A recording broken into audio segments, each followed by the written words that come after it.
Right, hopefully we are live. Hopefully you can hear me okay. Probably shouting a bit too loud, possibly. As I've said the last few days, I'm still waiting for a wire for my microphone. Hopefully it's clear. Has been okay the last couple of times. And typically this thing, he said, isn't very loud, but it has to turn the sound off. Today, let's jump right in. It's Friday, I'm tired. Typically on a Friday, it's my last session. I don't have to do as much walking, and I start my refeed on a Friday night, and then I get to eat what I want on a Saturday. But things have changed this week because I'm going to the Peak District on Monday for 4 nights. So I decided to basically diet all the way, to try and basically diet all the way through to Sunday. So, and then basically until we get to the Peak District on Monday afternoon-ish. But that means I got to do more today than usual. Psychologically, that's quite tough, which possibly we'll cover during this live. Hopefully that camera's square. What we're going to cover is probably just what I would see is the 3 biggest reasons why 40 plus executives can't lose belly fat, or insert whatever fitness and health goal you have. But most of you talking to me probably don't want to get completely shredded. You don't want a 6-pack. I mean, it would be nice, but you know the limitations of getting that. But you would probably like to drop 10 to 20 kilos, and a lot of it, like for most men, will be sitting around the midsection.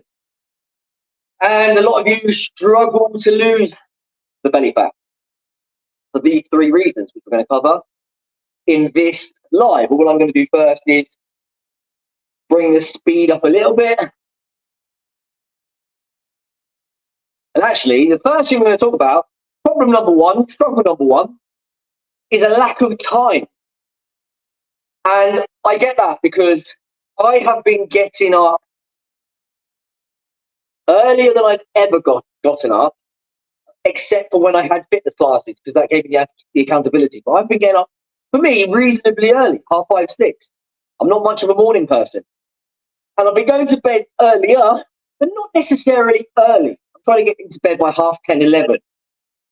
And it feels like it doesn't matter how early I get up, or how late I stay up, there's never enough time to do everything.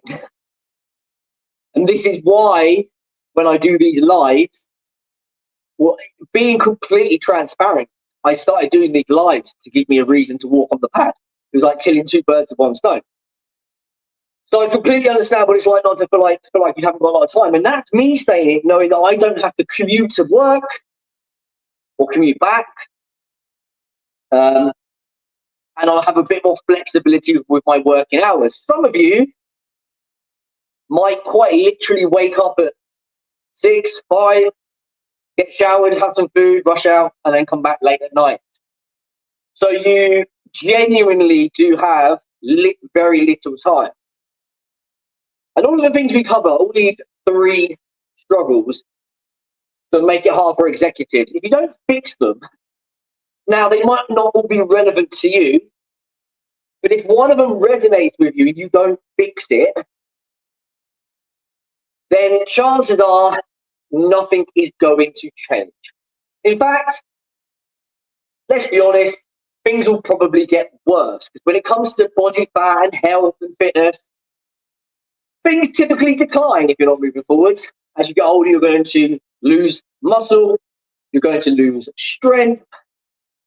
That's going to increase the likelihood of you gaining more body fat, and it's just a vicious kind of cycle. So the first problem, to get back to it, is a lack of time. Some of this is a belief issue.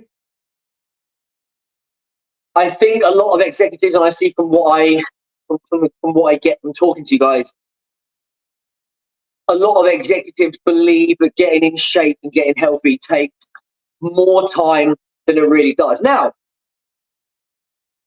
it's probably worth me saying that I don't see getting in shape, getting healthy, losing belly fat is a great example, as black and white. It's not just you have belly fat, you don't.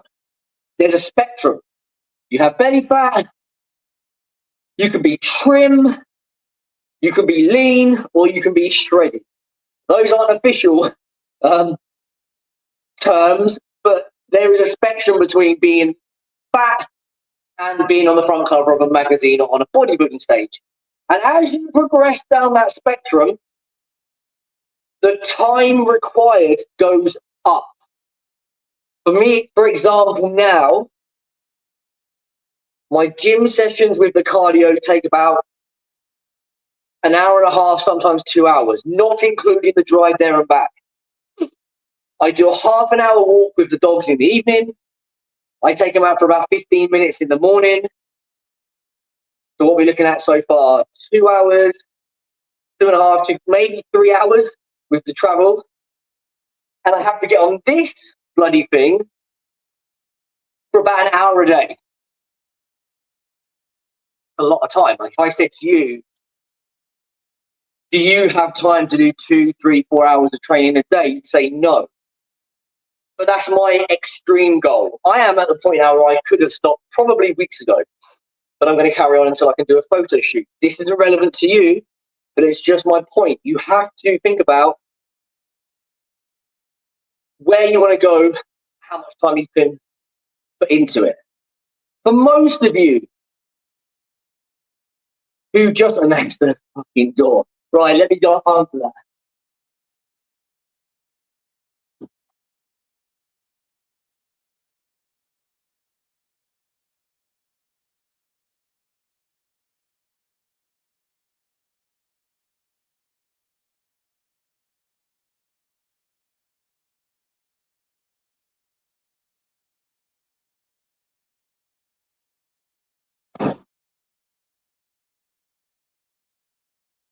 If anybody's come onto this live, just look for why is Phil just live with his living room? There's nothing going on. That was the door, and it was Royal Mail, and I ordered something I had to sign for, and if I didn't sign for it, it would have gone back to the post office or the depot. Anyway, where was I? We are talking about a lack of time. The amount of time you put into your body transformation to lose belly fat really is determined by your goals and somewhat your genetics. But let's just assume you're like me with average genetics, then we just forget about that one. So let's say you want to just get a trim stomach. You want to be able to take your top off by the pool, on the beach, in the bedroom, and you want to feel confident. You want to look good. You want your kids to think you're a supermodel and not the fat, embarrassing dad. That doesn't take a ton of time because, one, a lot of that is going to be dictated by what you eat. I'll come back to in a minute, which doesn't have to take a lot of time either. And training for a man who wants to be toned, who doesn't necessarily want to build loads of muscle, you're not trying to be on the front cover of a magazine, you can do really well with 2, 3, 4 sessions a week of half an hour to an hour. Or you could do shorter sessions that are more frequent. Not my preference, but I have had clients in the past who, instead of doing 3 sessions of an hour, do every day for half an hour. And that's perfectly acceptable. The point is that if you're thinking to yourself that you don't have the time to get in shape or lose belly fat, you're wrong. You do. Now, there will have to be an element of sacrifice. You probably will have to make some time. Whether that is getting up earlier in the morning, staying up a little bit later at night, possibly trying to fit something in at lunchtime. It doesn't have to be in the gym. A lot of my guys just train in their lounge, or in lockdown I trained in the conservatory here, or I could go in the garage if I really wanted to. So training doesn't have to take too much time. And the mistake a lot of 40 plus men make, I could talk about this one problem for a couple of hours, but some of the other mistakes that you make is you make your training sessions much longer than they need to be. And I have definitely been guilty of this. we often refer to training that is irrelevant. And when I say irrelevant, it's kind of like you're doing something that doesn't provide any more results, any more value.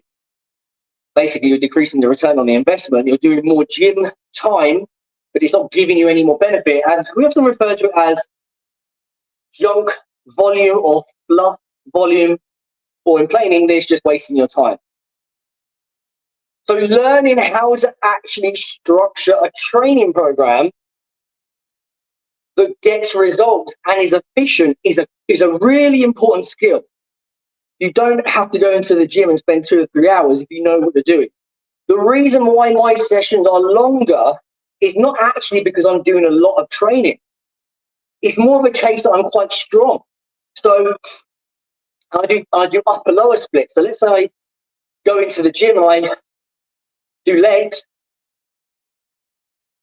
and I start with the leg press, for example, and I'm working up to a 2, 3. At one point, my leg press was about 400 kilos at the old gym.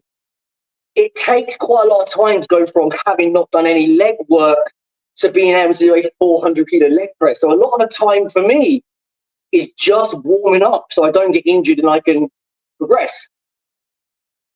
With all due respect, that isn't a problem if you are weaker. And there are, of course, exercises that I don't have to lift very heavy on. It doesn't take me as long to do a leg extension, for example. So things to know about the time issue. Getting the body you want doesn't take as much time. If you know how to program, you know how to create efficient training programs, that will save you time. There are other things we can do. Again, this is one of those things I could talk about for hours. Your diet doesn't need to take hours of prep.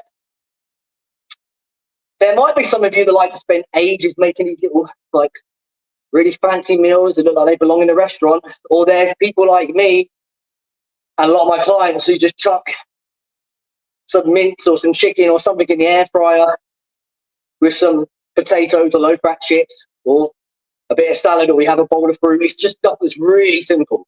Like, most of my meals can be prepared in under 10 minutes. All of these things reduce the amount of time you need. But it does come back to you having to find some time, and that does come down to commitment and a little bit of sacrifice. Problem number 2, a lack of motivation. How many times does somebody message me and say, Phil, I want to lose belly fat, I want to look good. I just haven't got the motivation to start. Or every time I do it, I lose motivation after a couple of months.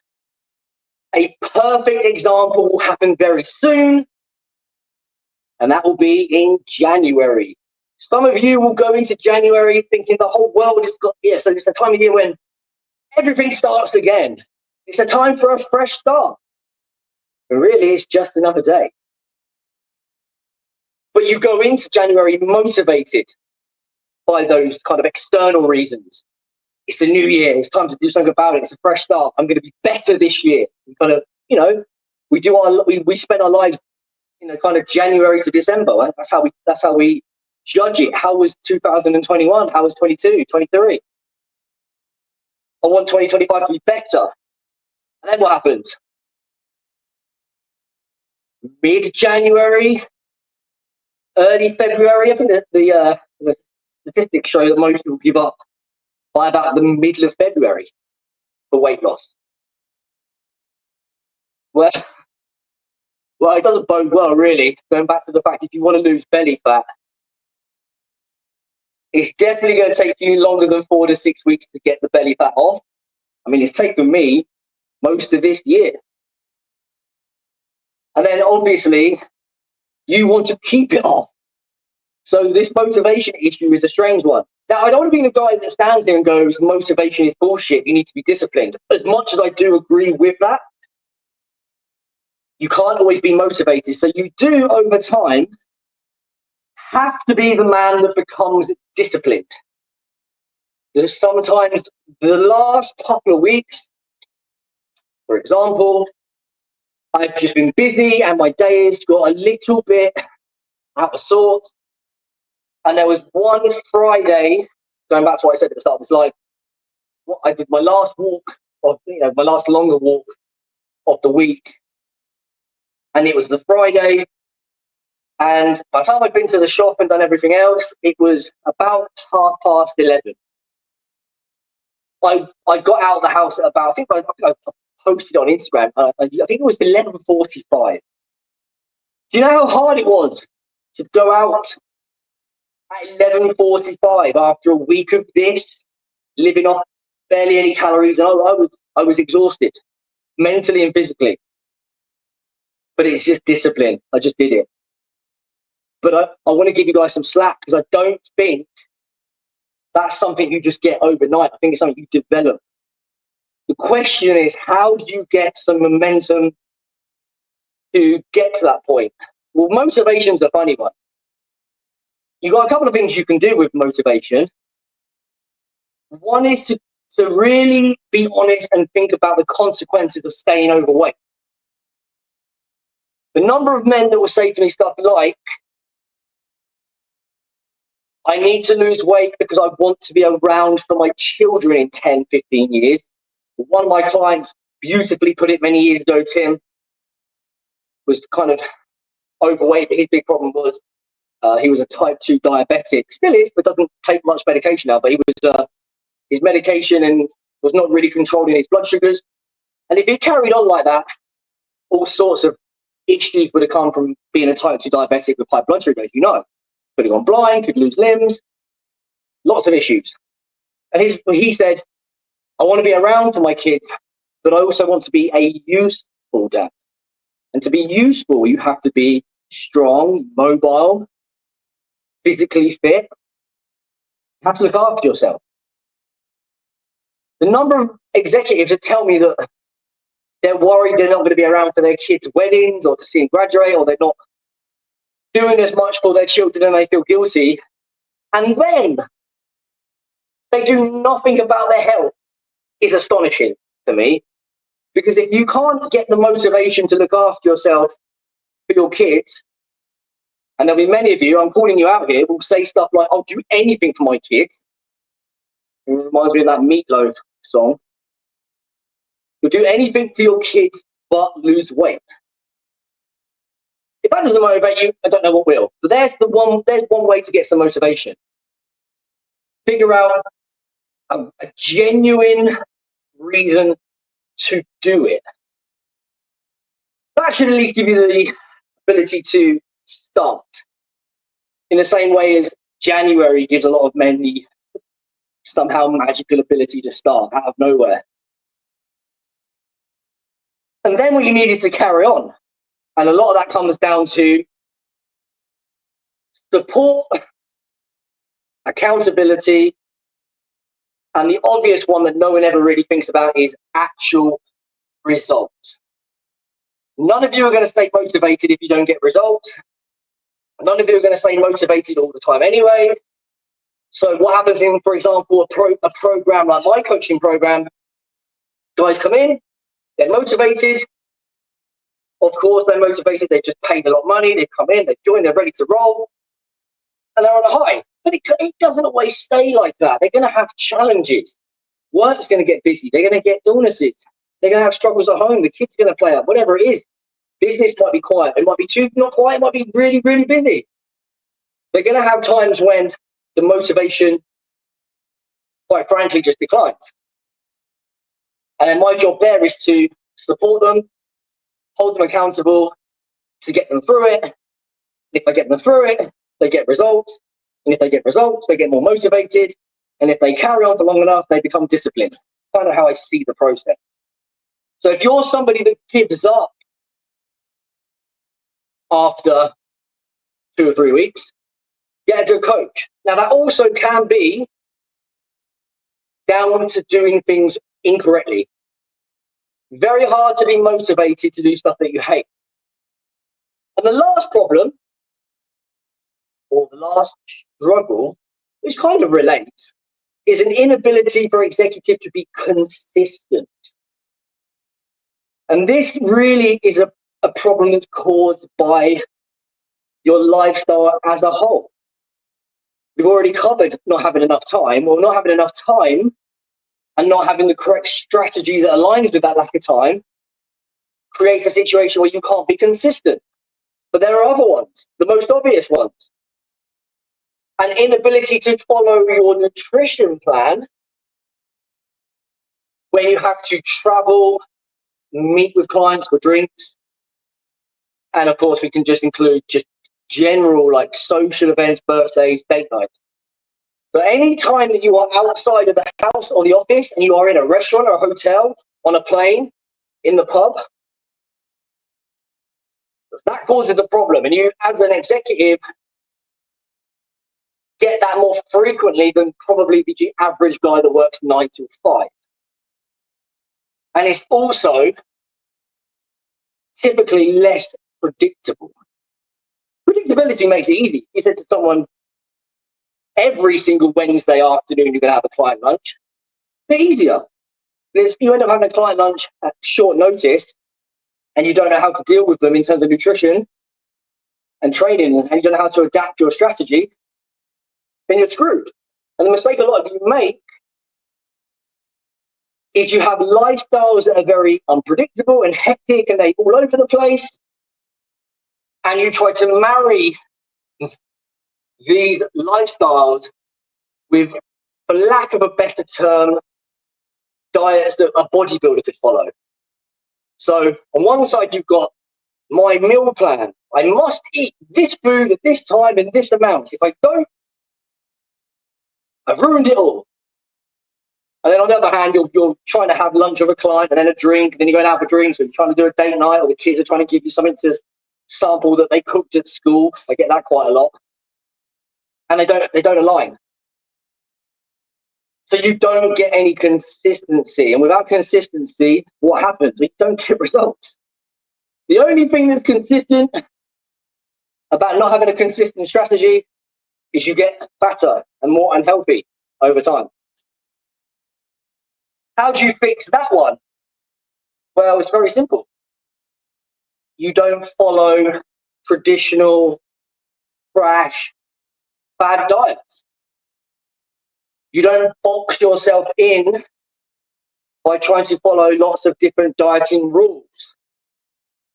You don't give yourself a list of foods that you are allowed to eat that would fit on the back of a stamp. Those of you that have tried to eat, I mean, I've done this before. I've done the cliche chicken and rice diet. I don't even like rice. Not really. I'll eat it. It's okay. But I don't love it. There's one Mexican rice that I quite like. But to put it in perspective, I've not eaten it for probably over a year. So I have followed these diets. Now, I was in a position to follow them based on my job and my period in life. In my 20s, single, no kids, living at home, just working in a gym. Like, I could have followed any diet at that point in time. The only thing I had to worry about was, could I do it in here? And I could, because I was obsessed getting in shape at that point after university. What you need is a flexible approach. None of my clients get set meal plans. Some of them have meals that we create that they can go to. That's very different from me saying you have to have this meal tonight at this time in this amount. Because if I say to them, have chicken and rice and 3 almonds and one slice of cucumber at 11:20 at night, it would never be that late, but just for the example. And then they have to go out for a dinner, or they're traveling, they're on a plane. It doesn't make any sense. The key point of this live, now I'm almost ready to stop, yapped on for enough time now, is that all of these struggles, some of you would admit that they're actually just excuses, but all of these struggles are easy to fix. So whether it's a lack of time, a lack of motivation, or a lack of consistency, you can overcome it. And I know that because I've worked with hundreds of executives who have not only got into great shape in their 40s, 50s, some in their 60s, but something I'm really proud of is a very large percentage of them, way higher than the average, have either maintained that level of physique and health, or they have gone on to improve it. Off the top of my head, Tim, who I talked about earlier with the diabetes, 53 when he came to me. Now he's 60. John, 52, 60 in January. Still in great, incredible shape. Probably better than when they left my program. Statistics, the stats show that most people who lose weight will gain it back within a year. Very unlikely to maintain it for a year, and that isn't good enough. And a lot of that comes down to the plans being very, very unsustainable. Hopefully that helps. If you take anything from this live, as long as a light bulb goes off in your head and you're like, okay, I'm busy, I lack motivation, and I'm clueless about how to do this in the real world, but Phil has said it can be done. And if you go to my profile, look at my post, you'll see enough clients to hopefully make you go, okay, it can be done. Because the second you say to yourself, okay, it can be done, it might not be easy, it might take some work, but I believe it can be done, I'm going to stop using these as excuses or reasons not to start. Everything changes. Because at that point, depending on which one is relevant to you, it might be all three, it often is. But whatever, depending on what one is relevant to you, the second that you say to yourself, okay, that is me, I do lack time, or I do lack consistency, but I'm willing to change it, I believe it can be changed, you can go off and find the solution. And if you would like my help with that, I may be able to help you, not be able to help you, but if you want to have a chat and find out, we'll go over your kind of top 2-3 struggles. They might be exactly what I've talked about in this, there may be something else. We can look at your goals, and we can kind of piece together, okay, you're here, you want to be here, but these things are getting in the way. What is the solution? If I can help you with that, and my coaching program is a good fit for both of us, then we can go from there and discuss it. But just send me a message with the word belly, so I know where you've come from. We'll have a chat, and we'll go from there. Right, I won't be on now for a couple of days. In fact, next week I'm in the Peak District, so maybe I won't even go live next week. I'm going to try and have a good break. I'm going to have a break from, well, we will do a lot of walking because we're taking the dogs and we're in the middle of the forest. And last time we were averaging like 25,000 steps a day. But I'm not going to be walking on this walking pad. I'm going to be eating what I want and spending as much time in the hot tub as possible. So hopefully I can get some rest in before I come back and do a massive blast of this diet until before Christmas. So probably won't be live next week, but I will be probably posting and doing other bits from the Peak District. Right, you know what to do. You want some help? And you're sick of having belly fat, you're sick of being unhealthy, and you're sick of struggling, let's have a chat. You know what to do. Send me a message with the word belly.